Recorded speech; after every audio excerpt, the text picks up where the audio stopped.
On behalf of the College of Architecture and Planning Silver Anniversary Guest Lecture schedule, I would like to welcome all of you to this evening's lecture. I'm Tony Costello, and I have the privilege of introducing this evening's lecture, Mr. Eric R. Kuhne from New York City. I would just like to give you a very brief introduction to Eric, who has been with us since about 1 o'clock this afternoon. My students had the pleasure of spending some time with him in studio, and then for all of those that were here, we had the exhibit opening of his drawings, which we certainly invite all of you to look at after the lecture if you did not have time before, and that exhibit will be up through the 16th of November, and I'm assuming most classes will be urged to look at those drawings. I might also introduce two guests who came down from Fort Wayne to be with us this evening. Mr. Lou Petro, a retired engineer who Eric worked for when he was 15 years old. So Lou, if you would be recognized. And somebody who is not a stranger to our third-year students, a member of last year's ICMA jury, Mr. Alan Grinsfelder, an architect from Fort Wayne. I would just briefly like to give you a very quick background on Eric. He received a Bachelor of Arts degree in both architecture and art from Rice University in '73, and his master's degree in architecture from Princeton University in 1983. He has been a faculty member at both New Jersey Institute of Technology and at the Princeton University, and also has been a lecturer and a juror at Yale, University of Washington, and the University of Virginia. His awards for his work are quite extensive, especially for a firm that was founded in 1983. 3 times his projects from his office have been awarded Progressive Architecture Awards, 2 for Fort Wayne projects, the Courtyards Festival Marketplace, and the Headwaters Park, which I know all you ICMA students will remember forever, and 1 for the River Walk Civic places. He was also a first prize winner of the Columbus, Indiana Carscape competition held in 1984. And to show you the diversity of Eric's design abilities, twice he has won prestigious awards for book design. Once for the Princeton Architectural Press from the International Book Design Exhibition in Leipzig, Germany, and for the Princeton Journal, he won the Douglas Haskell Award for book design. Interestingly enough, although born in San Antonio, Texas, Eric spent most of his formative years in Fort Wayne, so in arriving back here today on what turned out to be a rather beautiful fall day, for Eric, it was truly returning, if you will, to home. I just want to read one paragraph from his resume, which I think sums up, at least in the short time that I've had the pleasure to be with Eric, what I think he is about and what I believe we will be hearing and seeing about this evening. It says here, "The power of myth-making is not quite the sole domain of the ancients, nor are the great themes exhausted. They need to be retold again and again, but in our words, for our time. We do this through our architecture, our landscapes, and our cities." And with that, I'd like to present Mr. Eric R. Kuhne.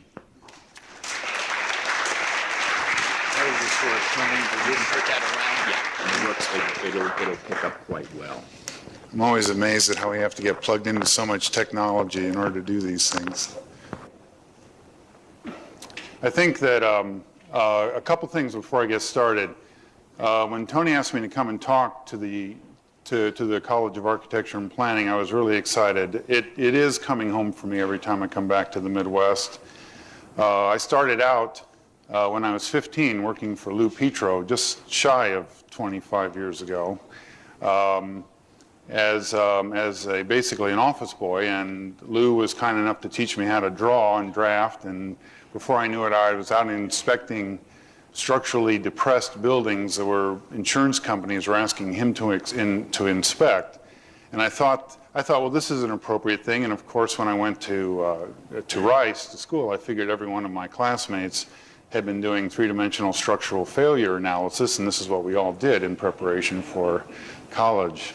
But that was quite an experience for me, and it's a pleasure that I still work with Lou, and I'm delighted that he was able to join all of you here tonight. Alan Grinsfelder was also one of my former employers. When I was a sophomore at Rice, I started working for Alan, and to this day, Alan and I still associate on half the projects that you're going to see in the presentation today and that are hanging in the gallery. What I want to share with you this evening is something a little bit different. This show is the first presentation of a new lecture, which for me in the office is always a very important event. Each year we try to put together a new talk that represents our most current thinking. And as anything that is playing out of New York first, to get the bugs out, you're going to be privileged to some interesting different twists of thinking, and I welcome afterwards your critique and comment. The same talk, just to show you where this is headed, is on its way to University of Sydney in Australia in 2 weeks, and again to the University of Washington in the spring of next year. So without further preface and introduction, I think let's see if all this technology works. There we go. Okay, if we could have the lights. Title of the talk is Civic versus Public. And I'm going to begin actually at the beginning of the 19th century. You know, if we're to imagine we're standing in a room looking at a gentleman silhouetted against the sunlight coming in through the window. As he gazes out across the River Seine, looking across the river at Notre Dame Cathedral, he turns and his presence becomes known to us. It's Victor Hugo as he's editing the final manuscript version of his book on Notre Dame.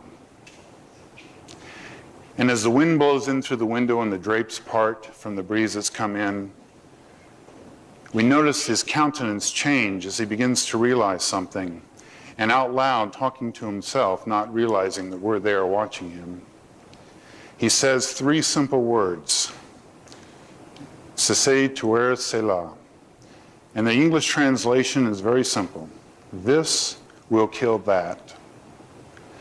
With his hand picking up his manuscript, smudged with ink in the humidity of the day, he points again at the book and says, this book, this manuscript, will kill Notre Dame. This manuscript, the printed word, will rob architecture of its storytelling quality. That single description and his lament about the change in the character of our built environment and is essential to understanding all that matters to me as a practicing architect today and the characteristics of architecture the way it stands after witnessing over 100 years of modernism. The specific characteristics that Hugo was complaining about dealt with the loss of the storytelling quality of the cathedral. The cathedrals were built in the Middle Ages for an illiterate, not an ignorant population. They told the stories through the stained glass windows, through the sculpted friezes, through the ornate wood rood screens behind the altar, through the stone sculpture at the entry gates to each of the cathedrals. They told the story of all the parables and the individual parts of the Bible. It was, in fact, the best way to teach a population about the character and the mission of the lives that they led. It became, in fact, one of the grandest attributes that architecture ever could offer. But as it transferred itself from the early stained glass windows, which represented it 1,000 years before, the characteristics of things like the carvings on Hadrian's column, all of these things, from Hadrian's column, the stained glass windows, and even today with the Gettysburg Address carved into the Lincoln Memorial, all of these have one simple characteristic in common, and that is the ability to tell a story. Modernism has pretty much dashed all of that. It removed the emblematic, the symbolic, and the allegorical qualities of architecture. And for us today, the restoration of these is an essential part of our work and what we feel will have to open up the next generation of architects. In July of this year, there was an essay in Harper's Magazine. An august group, a panel was convened by the editors to ponder the question, whatever became of the public square? And as they sat around the table and harumphed each other and talked about all the problems, it was a standard lament that all of you have heard 100 times, that the destruction of our cities today is the lack of public spaces. Well, I in fact think they're wrong. In fact, public space today has never been a greater commodity. There are more public spaces available right now in this country than have ever been available in its past. Public property, public theaters, public television, public radio, public bathrooms, public everything exists. Public rights of way has a meaning today that is so grand and protected by the laws and ordinances of every community in the country that the accessibility of public spaces has never been better. But the simple thing that has occurred over time, though, has been the erosion of the character of those public spaces. These same panelists, of course, lamented this passing, and as always, they turned to Europe. So we're looking here at the Piazza Navona in Rome, and in particular, a small, simple bench that sits inside the modern-day piazza represents a significant change in the character of what I consider the evolution of the civic quality of pre-industrial lives to today, what represents more of the characteristics of what we find in the public realm. But all of these public spaces that exist, in fact, are quite profound. They are profound not though that they exist, but because simply that they are devoid of the civic qualities that we all reminisce and wish were part of our cities today. Now, Europe has always offered a very strong presence for us in terms of the character of the design of our cities. But I think in the end, the biggest thing that has affected a lot of the evolution of modern urban planning, modern urban design, has been trying to deal with how do you provide civic spaces in a democratic capitalistic society. Spaces that we know of today as the grand civic spaces of Europe were in fact developed as part of a whole series of pageantries that were typical of the monarchies and the royalty that evolved at that time. Let's see, Bob, we're having a little trouble with the one projector. Can you, it's not advancing right. Is there? See, I'm sorry about this. There we go. Okay. Thank you. The victories and marches, the weddings and the royalties, the characteristics of the funeral processions, as well as the military victories, the masked balls that typified the robust quality of the monarchies and the royalties' rule and the behavior of that society, the celebrations of victory battles from wars, the presentation of the armaments and the victories of the plundered goods, the revolutions that were spawned by one civilization replacing another civilization, and the coronations that followed, all of these represented the characteristics of the environment that was so crucial to the development of the civic spaces of Europe. We've inherited these spaces, and as let's see, Bob, I'm going to need you to back that projector up one, or advance the other one. We can just back that one up. Let's see what we got here. I apologize for this. I think your left-hand projector, Bob, if you could advance that. Can you do that for me? The left-hand one, your left-hand one? Okay, I think we're okay now. The public spaces that were built by these were built generally under oppressed environments, built by tyrants, built by benevolent despots in some cases, built by people that could command tremendous control over public land, which in fact at that point was privately owned. The spaces that we inherited from Europe, like the Piazza Siena in Siena, as it was inherited, it was transformed into the current democracies and the current political governments that existed. None the worse for wear. As these spaces were transformed, the markets that were given to us, the characteristics of the church courtyards and forecourts where debates were held, this is Piazza del Popolo in Rome, for instance, all of these things were able to withstand the change of time. As one population replaced another, as one civilization replaced another, each of these spaces became an integral part of the new culture, and they withstood the change in the power structure simply because of the character of the design of the spaces. The aristocracy gave us their palaces and estates and gardens, as well as their orchards and even today their ice rinks.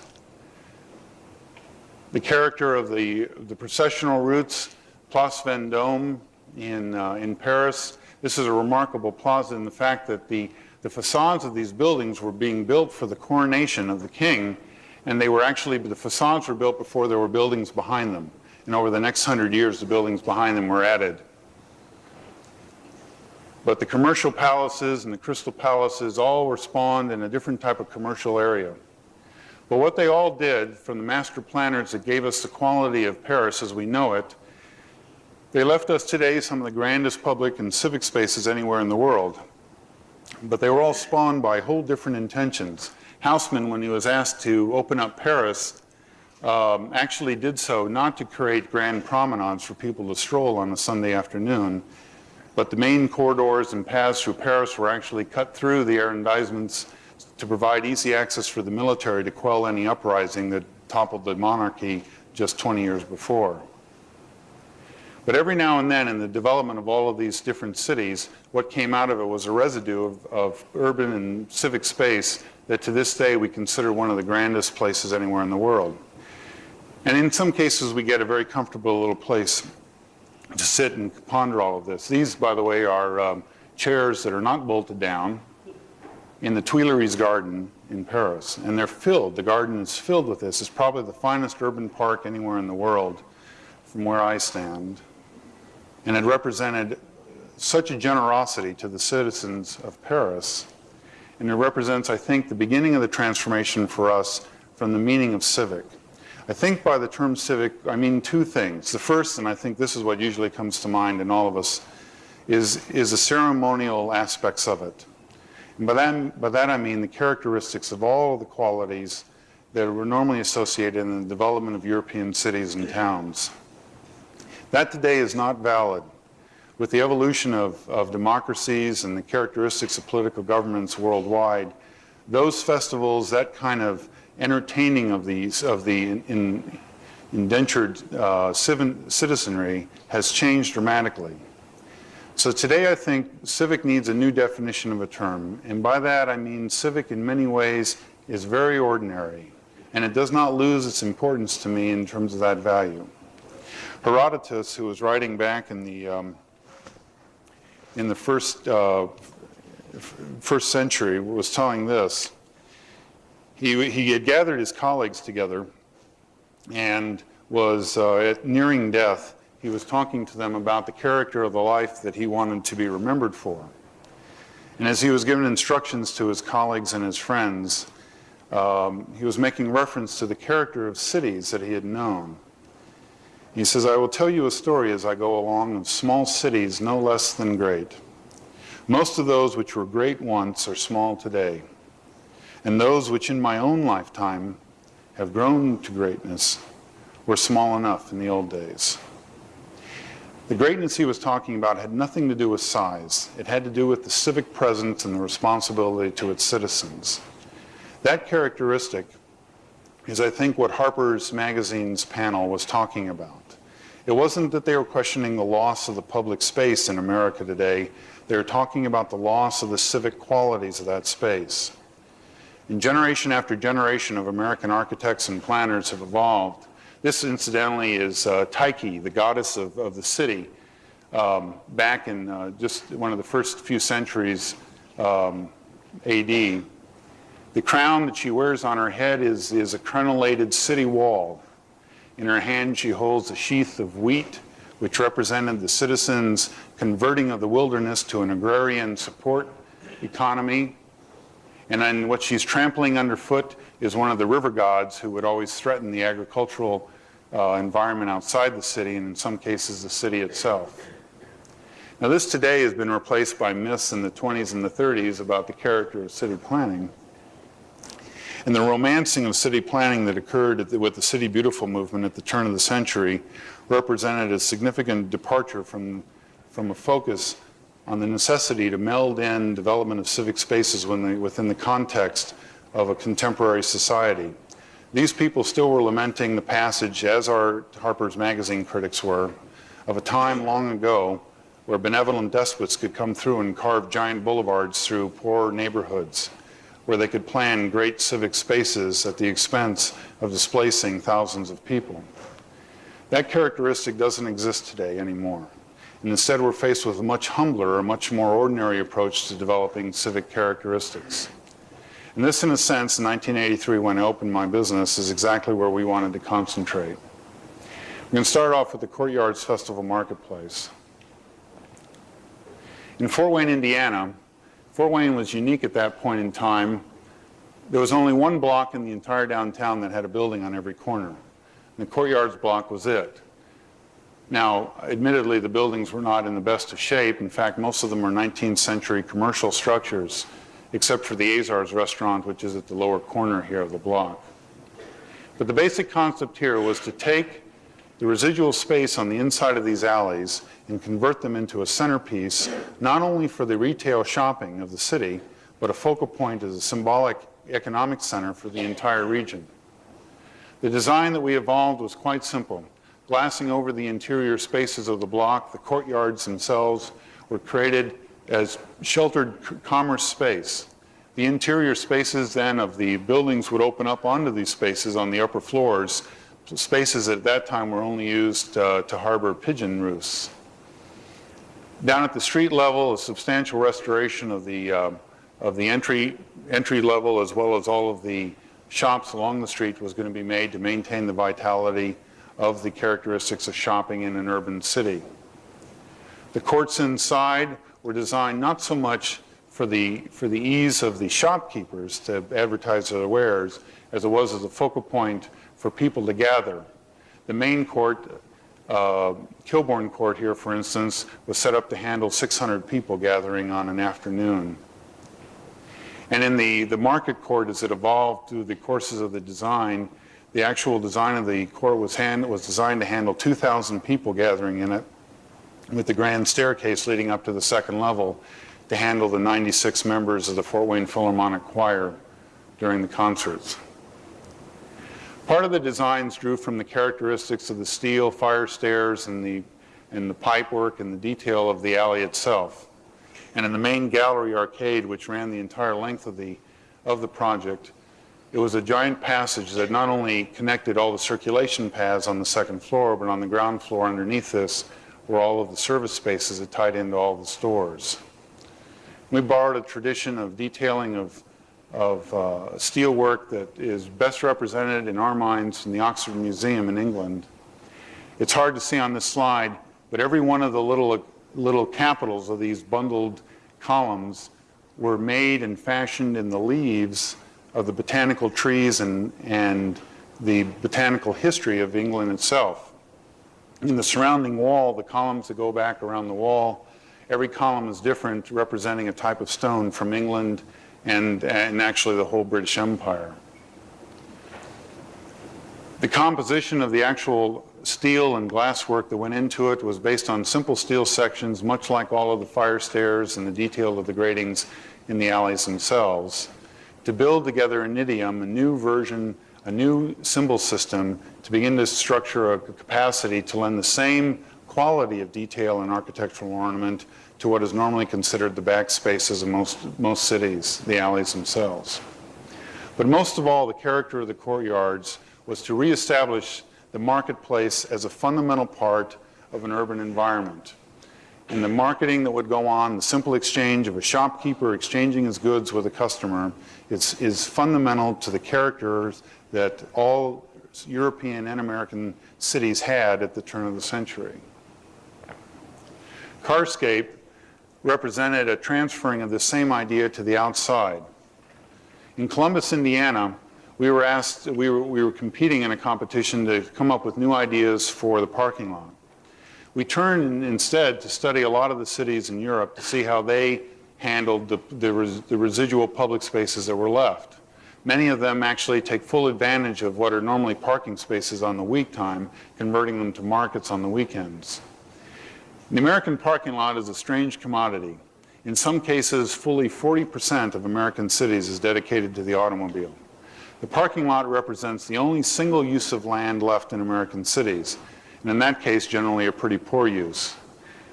Although I'll have to admit, I was looking for a parking space when I drove down here to get here. This is one of my favorite photographs. This is from a book by Edward Ruscha called 35 Parking Lots. The great thing about this photograph is if you study where the oil slicks are, you can tell which spaces are the preferred spaces. But I think for us, as we began to study the evolution of the parking lot, and Columbus, Indiana was a perfect case to begin to test this, their situation was that they had 2 half blocks right in the downtown that were set up to test out the idea of the carscape competition. Our proposal was very simple. What we did was we covered the entire thing with trees, 1 tree for every 2 cars. Very simple idea. The effort was to begin to provide a sheltered space that could be used for more than simply parking cars.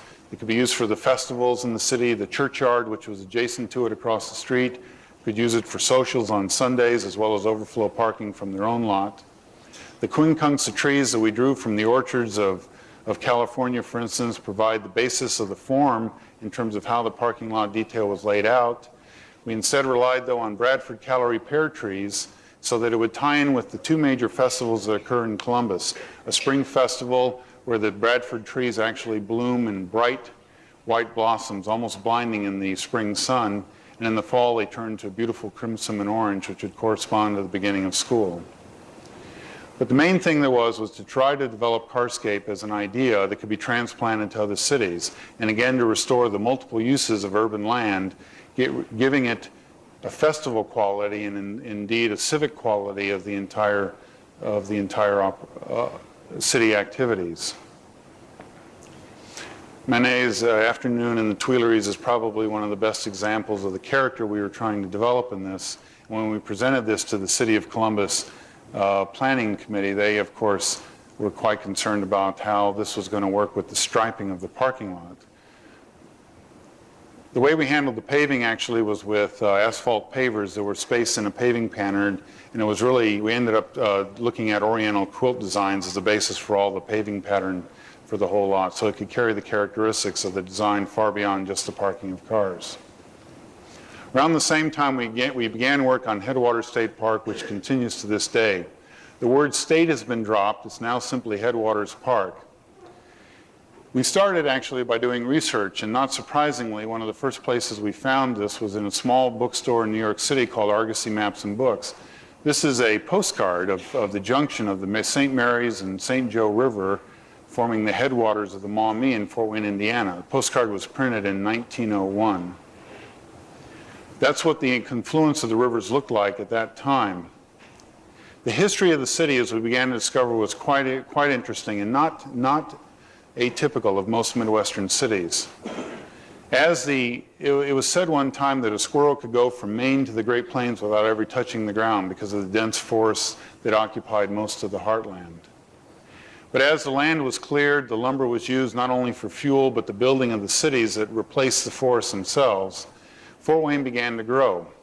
But interestingly enough, in its evolution, one of the most profound things that happened is that the city had the good sense to stay clear of the waterway.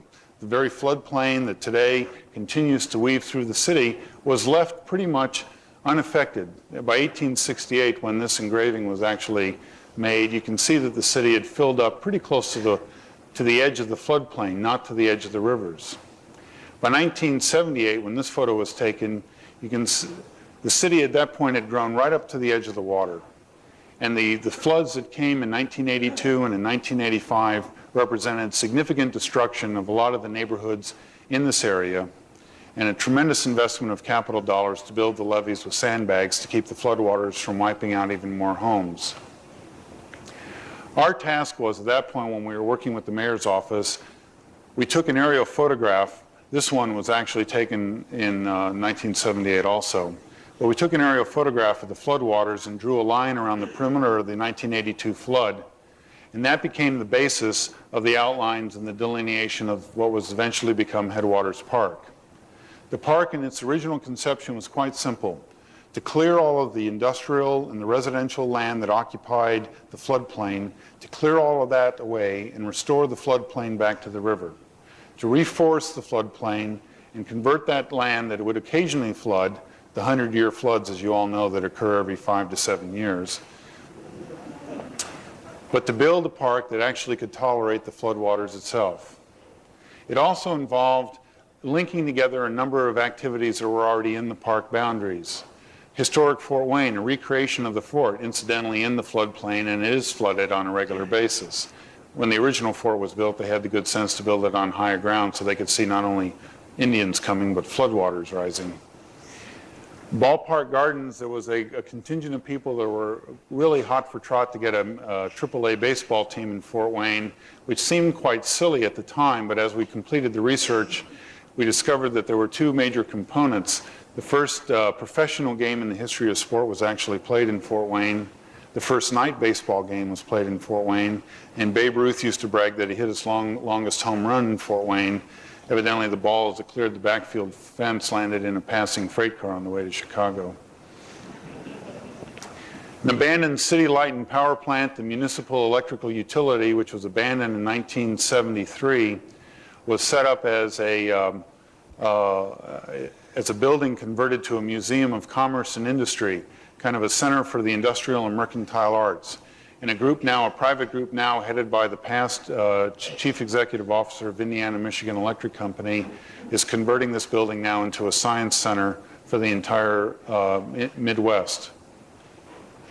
But what tied it all together was a very delicate transit network that involved not only path systems for people on foot, but also bicycle trails, carriage trails, and not the least of which was a series of excursion boats based on the old naphtha and steam launches that used to move kegs of beer from Cantilever Brewery down to the Canal Depot. A group had been in place at that point called the River Greenway Consortium that represented over 100 years of care and thinking about the rivers. The very first plan of the rivers was actually drawn in 1795, and the illustration on top of this broadsheet that we published was done by a military surveyor that was sent out by Washington, President Washington at that time, to survey the Northwest Territories as being the most fundamental piece of land essential to the development of the country. As the years proceeded, up to the time of the City Beautiful movement that swept through Fort Wayne about 1903, there were succeeding plans that were even more and more robust. By 1929, Robert L. Hanna, one of the grandsons of the original founders of the city of Fort Wayne, proposed a great river park that extended from Fort Wayne, the height of the canal, the headwaters of the Maumee, all the way along the Maumee to the city of Toledo at Lake Erie. Well, with all of these challenges firmly in place, our efforts seemed quite simple. And that was to simply try to provide a centerpiece for the development of Headwaters Park, not only for the spoke in the wheel, or the hub in the wheel of the River Greenway system, but also a symbolic center for the entire community. Last year, with the new Headwaters Commission in place from state legislation that we helped prepare, the beginning studies were done. We began to look at the first phase of the park, and these three schemes show our initial sketches of how these things evolved. The idea was to create a civic space in the center of the park, and one of the ideas we explored was actually severing the thumb and bypassing the river along the southern end of the park around the downtown. But what eventually was decided was a simple scheme that actually, instead of orienting itself internally to the center of the landmass, all of the spaces were turned to face the river itself. And the development of the amphitheater on the west, on the left-hand part of the screen here, and the small clearing on the upper right-hand part as part of a great meadow represented the beginnings of what will eventually be a pretty substantial investment in a 200-acre park in the heart of Indiana's second largest city. And the first designs, I think some of you may have seen while you were working on the Indiana Concrete Masonry competition. But the overall plan, the way it's evolved, will stretch a great meadow arcing from Clinton Street down at the Armory, across the river up on the right-hand side of the screen to the east by Spyron Creek, terminating at the City Light and Power Plant at the top of the slide. A substantial diversion of utility of land converted from industrial use, parking lots, and some very, very worn down residential, restoring the entire park and the land back to the city itself. The current designs were based on a series of very careful studies that were done during the 1985 flood. You can see what happens when the river slowly rises and just gently kind of decides to wash over that landmass just north of the downtown. All the landmass from the middle of the slide down to the bottom was all underwater. Some of it as deep as 6 feet.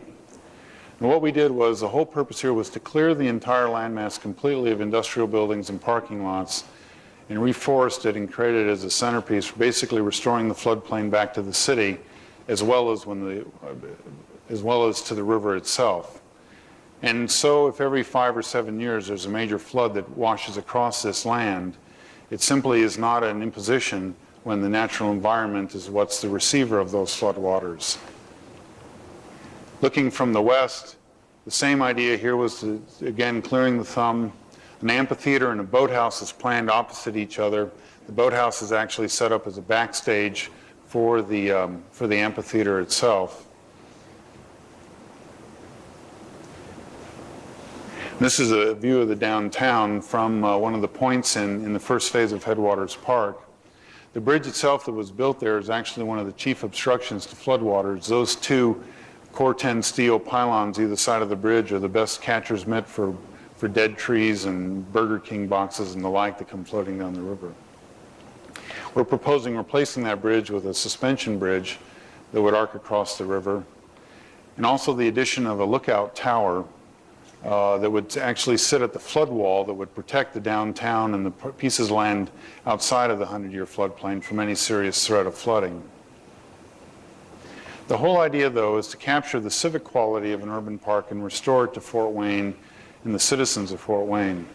And whether it's the romantic character of Boston's public gardens, where the swan boats continue to this day to be pedaled around through the commons there, or the simple arrangement of the cherry trees along the tidal basin in Washington, D.C., the whole idea is to restore the rivers as a centerpiece of Fort Wayne, as opposed to a divisive element or an industrial sewage conduit for the entire city. This year, working with Alan Grinsfelder, we were brought in to do an analysis of Fort Wayne's tallest building.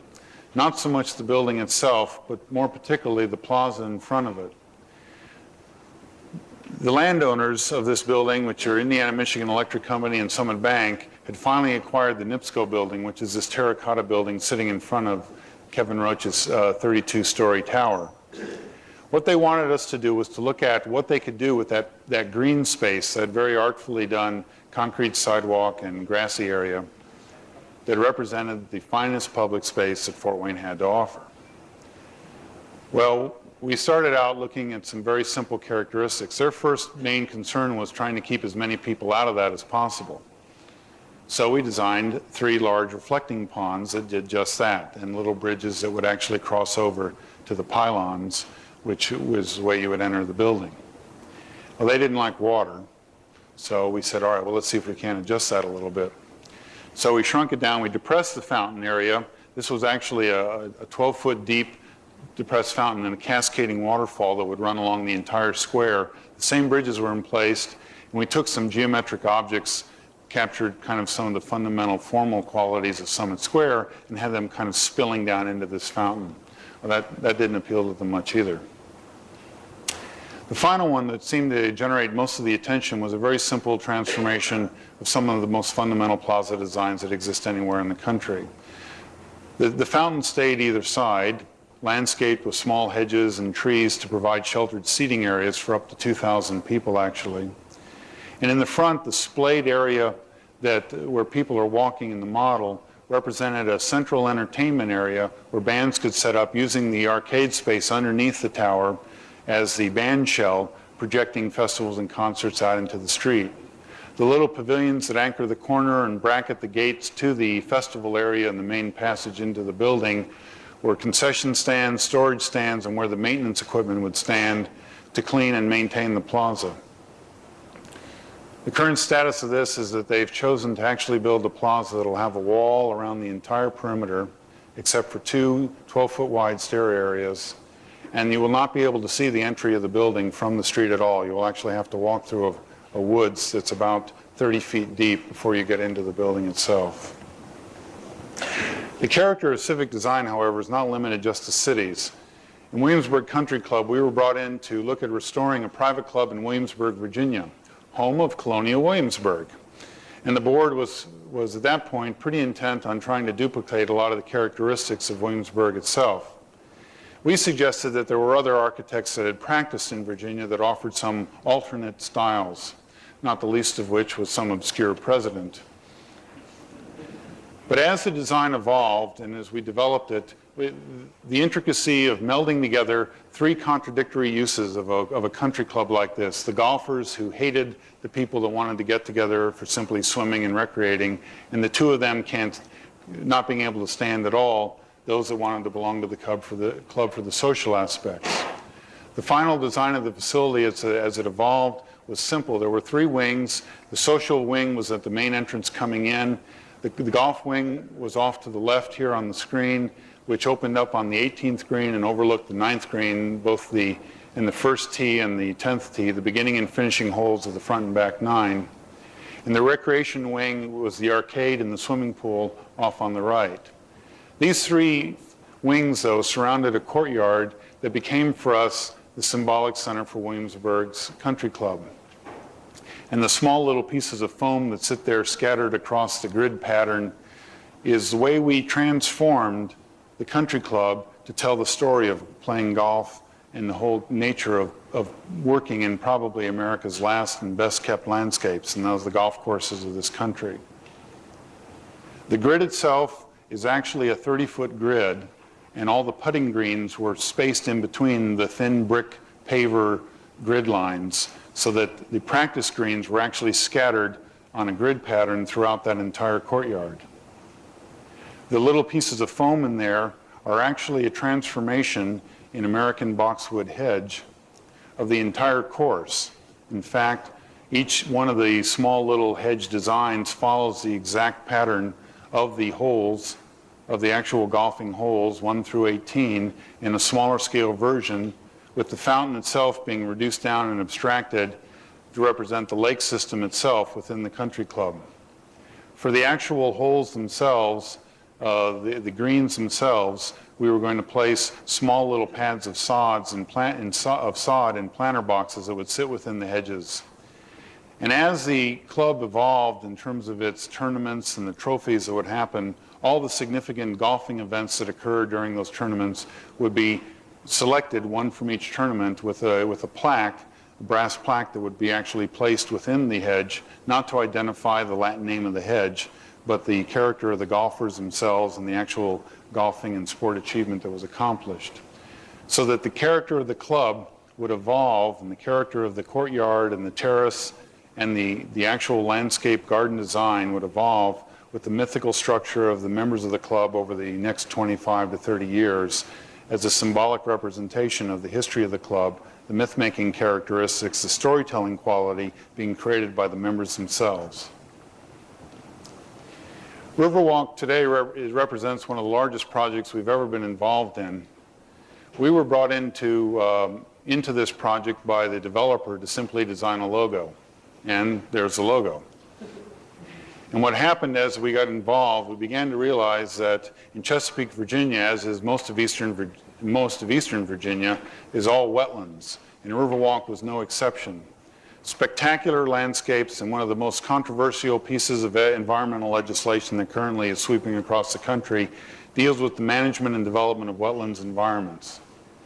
500 acres of land, 20% of it wetlands, in fact, and unbuildable. And our goal was, as we got more and more drawn into the project, was to begin to document and plan the entire community.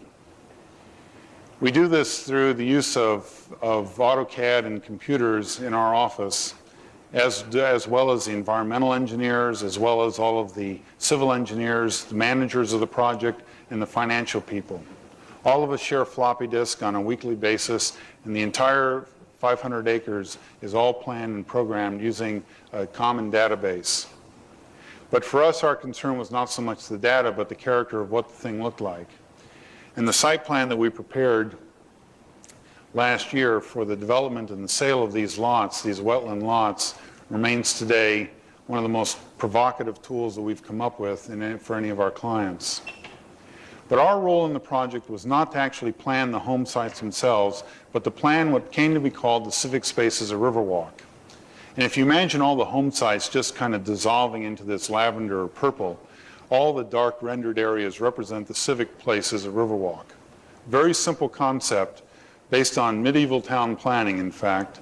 But the idea was to set up all major promenade routes, gates throughout the entire project, 32 gates in all by the time we're done. So they were all designed with the same architecture, very similar landscape compositions, and retain the character of something as simple as the paving system. The brick pattern that we designed on a project of that scale became crucial, not so much to make the paving surface look enjoyable for the residents, but a way to orient themselves throughout the entire environment. When you have a picturesque master plan, you never know where you are exactly. So every one of these paving patterns is all oriented in the same direction. And those pavers that are lined up end to end follow true north, and the cross pavers at 45 degrees are just set up to balance out the pattern in the grid itself. The way they look in place and the design of the main entrance gates were all done not to look best when they were finished, which we find that most modern architecture looks good up until the flash is finally cooled down from the photographers. But this space and Riverwalk itself will not look good probably up to full speed for another 5 to 10 years. The landscaping of the front entrance gateways, in fact, is just going in now. We have purple brick and copper tops of all the gatehouses and the buttresses and columns, and we're going to need at least a 5-year start before that turns to verdigris green that will be required to secure this and make it look like it's been there for a long time. Each of the columns as entrances in each one of the neighborhoods has a green marble plaque with the logo that we had designed, with an alphabet, custom alphabet that we designed not only for the project but we use in all of our work, called Stoneface, incidentally. But the other thing that's characteristic of these forms is they became the form that was used throughout the project. At the center of the project, a tower is planned, and it stands actually about 20 feet above the tops of the 75 to 80 foot high trees that surround and cover the entire landscape of Riverwalk. The height of the tower was done using the computer itself, actually, was planned so that the blue neon across the copper top of the tower, blue neon's diagonal stripes, could be seen from the interstate, and we were setting up sight lines from 5 miles away from cars driving from the windshield position of cars passing on the interstate looking across the treetops, using the treetops as kind of an organic acropolis upon which the top of this thing would be like a folly in a garden. The same format was used for the lighthouses that are to be built along the Crescent Marina that is down at the opposite end. In as much as the gatehouses represent the city access to Riverwalk, the marina itself represents the access of the intercoastal waterway into Riverwalk also. In addition to that, we've had some really enjoyable things. We actually get to design a playground. And the playground became an unusual test for us. Now, the management people come in and they say they want their Donald Ducks on their car springs, and they want their seesaws and carousels that burn out the bearings after 10 days of use and all of that stuff. But what we proposed was something a little different. In a retaining wall that was built around in a triangle, this is going to be built in the spring, around the edge of the woods, the 75 foot high trees is where this is located. What there is a continuous seat that wraps around the entire perimeter of the playground. The actual central play area where the sandboxes are in a ruined part of an old Virginia homestead that we did some adjustments, kind of an ideal Virginia homestead plan, where the walls are only about 4 feet high out of masonry. Fireplaces become passages for the kids to crawl through, and all of the sand is placed within the rooms of that old home. On the walls of each one of the rooms we're engraving some of the principal tenets of human knowledge. One room will be set over to the basic fundamental mathematical equations. Another will have pressed into the brick and the concrete walls astronomical diagrams of the solar system and the universe, fundamental alphabets of Greek and Sanskrit and hieroglyphics will be pressed into the walls of the dining room. But the idea is to provide a place that is rich in the symbols and the storytelling quality that kids are getting exposed to today only through Sesame Street and Nickelodeon. But the best part about this for us was actually something we call rune stones. And on small little cylindrical bollards that are actually sunk flush with the sod carpet of the triangular space, we have fundamental geometric constructions carved into them.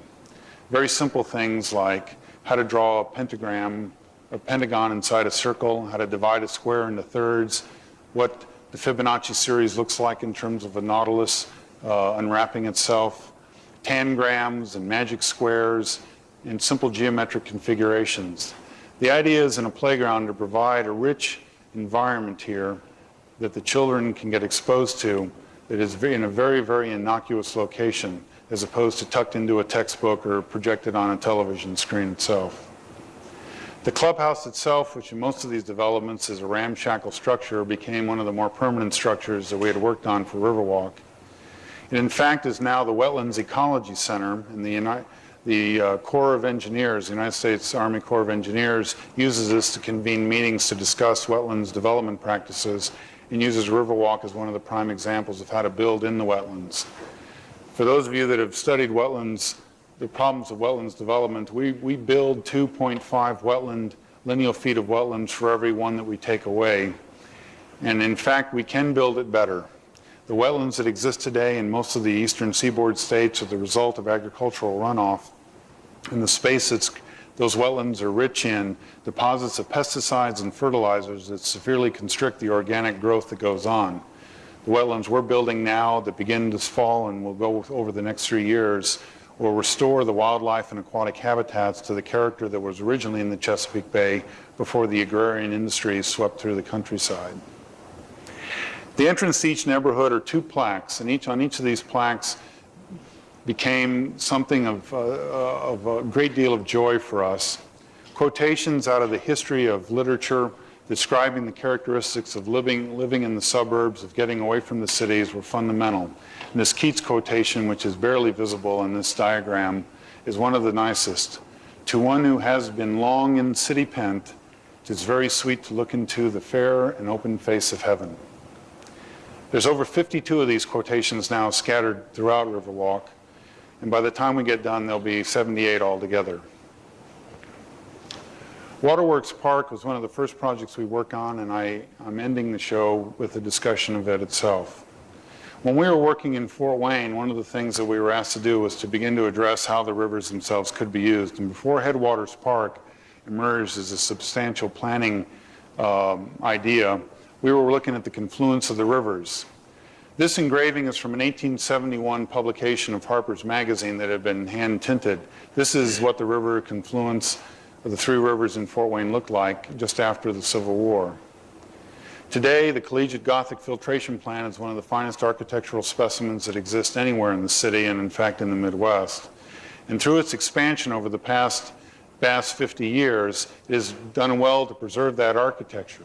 But the character of the confluence, the water body directly outside the filtration plant, has been left to the characteristics of neglect. And this is where we began. The idea was to restore the headwaters of the Maumee as a centerpiece for Fort Wayne. The idea was quite simple, in fact, to not so much make it a passive park or a recreational park, but a symbolic park that would capture the spirit of the history of the Midwest in this small part of Fort Wayne, Indiana. The basin itself was to be dredged from all the lime sludge that had been dumped into the rivers over the past 30 years.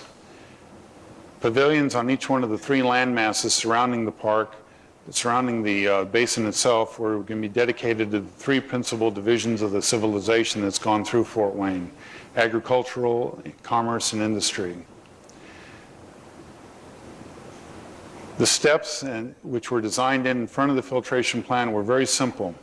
Based on a simple concept that the water was going to rise and fall over the course of the year, we actually ended up, the steps in the promenade are a control dike that protects the filtration plant from the threatening floodwaters. An idea not unusual, in fact, was taken from the Porta Ripetta in Rome, where the staircases actually spilled down to the floor of the Tiber River, so that as the river rose and fell with the seasonal runoff of the land surrounding Rome, commerce could continue. And probably some of the most profound examples of the promenades and berge along the Seine in Paris. This kind of lonely sculpture sitting on top of a little limestone pedestal is dedicated to the Jesuit priest who named the St. Joe and the St. Mary's River. We've decided to move him off of this pedestal and place him on top of a granite column engraved with brass lettering and markings that actually will become a yardstick, a measurement of the floodwaters. So as the waters rise and fall, a graphic display of the position of the waters in relationship to the history of the floods in Fort Wayne would be documented. Kind of a little storytelling quality of the actual flooding of the city put in full graphic view. But the central dynamic part of the Waterworks Park dealt with the fountain system itself. From each of the pavilions, every hour of the day, horizontal water cannons would shoot streams of water towards the center of the 3 rivers.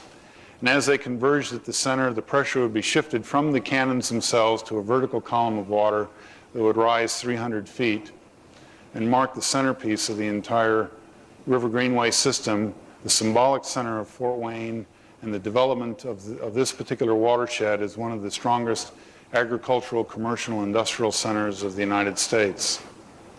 On the promenade terrace that was in front of the waterworks, the filtration plant itself, on the upper terrace it was going to be paved with the names, with pavers engraved with the names of people who contributed time and money to the development of the park. And in the curved arcade that arced in front of the basin itself, 20 sculptural panels were going to be set up that would capture the character of the civilization. And this again is the civic quality that we're talking about for us today. They're not sculptural panels dealing with the political giants or the military heroes of the past, the captains of industry, but instead they were going to be panels that documented the cultural impression that was left by millions of people that have passed through Fort Wayne over its 300-year history. The people that cleared the land and drained the swamps and dug the canals, those that manned the factories, ran the transit systems, taught in the schools, and raised the children. All of these people would be represented in the evolution of these panels, documenting the 300-year growth of this region. And the last panel in the entire system was going to be set up to be a panel representing the children who in 1982 and 1985 were let out of school and filled the tens of thousands of sandbags that built the levees and protected the city from the second and third worst floods in its history. This storytelling quality of architecture is essential to the work we do. It is as fundamental to the way we see our role as architects and landscape and city designers or civic designers today as anything else that goes on. The basic idea is quite simple, in fact, to restore the storytelling quality of architecture back to the cities where all of these buildings and landscapes are built. And it's actually a quite simple case. It's something that all of you have experienced as you too have encountered people visiting you. The question to be asked is quite simple.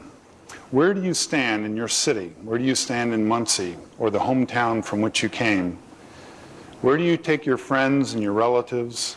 Where do you take your enemies? Where do you take your guests, your colleagues?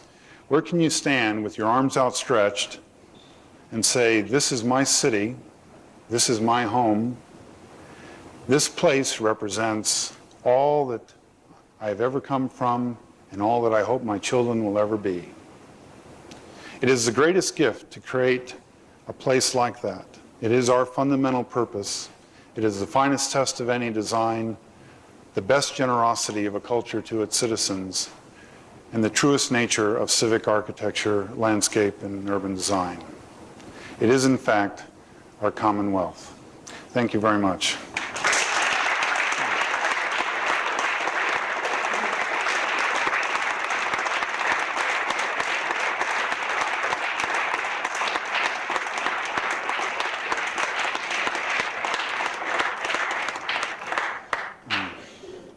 I don't know whether you want to ask any questions or not, but Tony, that's up to you. I don't know how this works.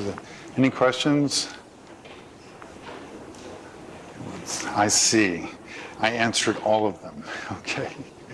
Well, in that case, I think that one of the things I'd really like to do is I brought a number of posters down with me on Riverwalk. And for those of you that would be interested in copies of those, I think, Tony, we're going to set up a table over in the gallery, and I'd much rather talk with